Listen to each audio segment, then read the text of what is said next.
Orang itu tidak pernah tahu. Kadang-kadang Allah itu kita tidak pernah tahu. Andai kan boleh dibahasakan, kita tidak pernah tahu cara berpikir Tuhan. Jadi Allah itu zat yang mau, ya itu tadi otoritasnya penuh. Makanya saya pernah cerita di mana-mana, di kitab-kitab yang saya baca itu ada 2 orang yang ahli neraka, sudah di neraka. Ini sekaligus ijazah, saya ulang lagi sekaligus ijazah, bisa dipraktekkan nanti itu.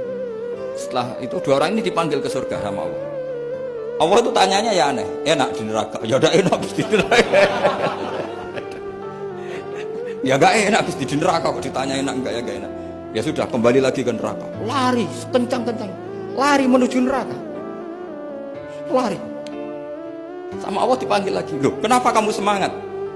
Ya Allah, saya ini kapok, saya ini trauma. Dulu ketika engkau perintah, saya ini lelet sekali. Disuruh sholat lelet, disuruh zakat lelet. Maka ini dengan perintah saya semangat supaya nggak ngulang kesalahan yang sama. Akhirnya sama dipanggil, ya sudah di surga aja, di surga. Karena semangat lari menuju neraka. Maka ini ijazah nanti kalau di mahsyar ya, kamu dipanggil, ayo masuk neraka, harus apa? Semangat, semangat. Harus semangat. Oke Gusti, semangat. Lah repotnya kalau nggak dipanggil lagi.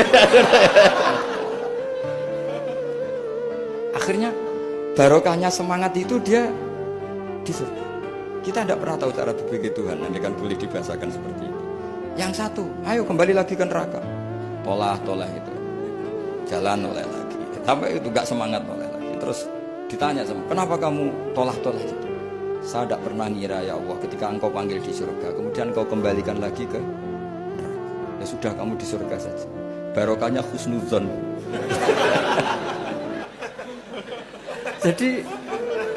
jadi Tuhan itu unik. Makanya dalam tradisi ulama itu ad-dinu ar-riwayah, agama itu riwayat.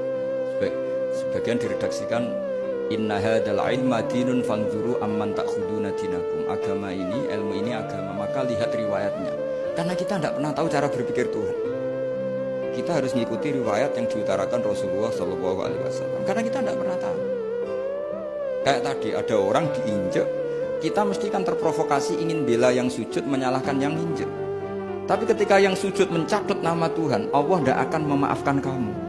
Itu Tuhan tersinggung karena sifatnya direduksi satu, diambil satu, disembunyikan satu.